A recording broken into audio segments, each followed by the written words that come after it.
We also want to talk to moms about foods they should avoid while they are pregnant, and those are foods that have the possibility of being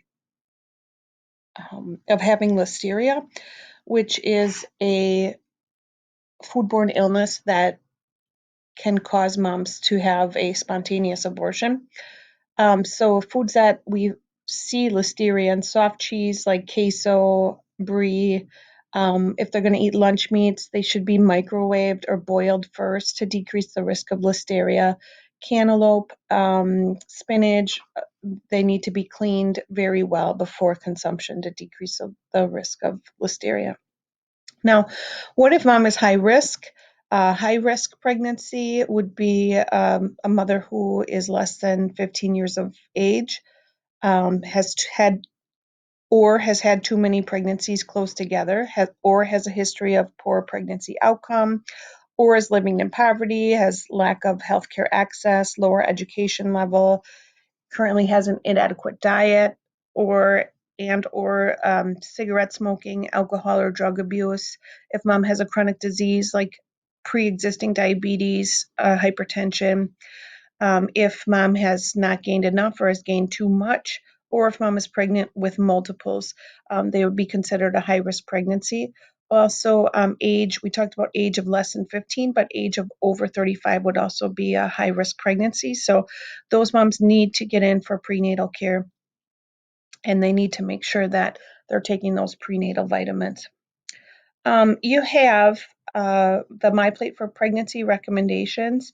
Serving size for majority of women, about a 2,000 calorie diet, would be 8 servings from grains, 3 servings from vegetables, 2 servings from fruit, 6.5 ounces from the meat, and 3 cups of dairy. So the MyPlate recommendations for lactation are the same. The difference is that we're going to need to increase fluids with lactation. So at least 8 to 10 cups of fluids per day for breastfeeding moms. And they also need to make sure that they are taking those prenatal vitamins. During lactation, they need about 300 to 500 extra calories to help with that milk supply.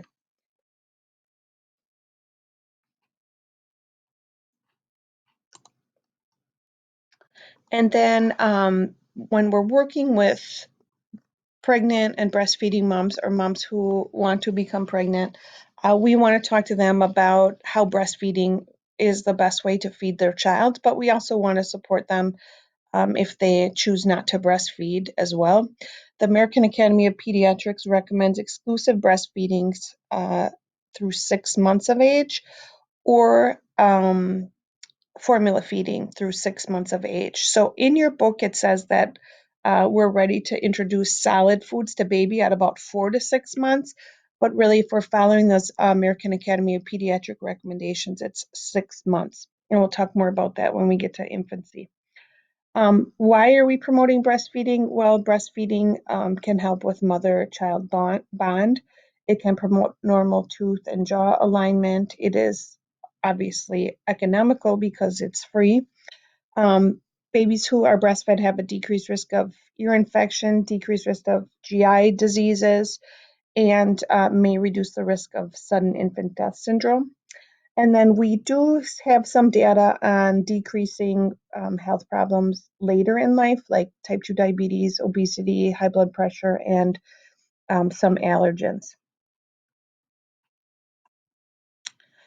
Babies who are breastfed, they are going to need 400 IUs of vitamin D right away, because that is the one nutrient that breastfeeding is insufficient in. So they're going to need that as a supplement. But other than that, just exclusive breastfeeding for those first 6 months. At 6 months, then we can do a fluoride supplement, and supplement the food, or supplement the breast milk with iron-rich foods. So if mom is not breastfeeding because of physical reasons, or because she chooses not to, she can get infant formula in ready to feed, liquid concentrate, or powdered formula. With all of these types of formulas, we want to make sure that mom has safe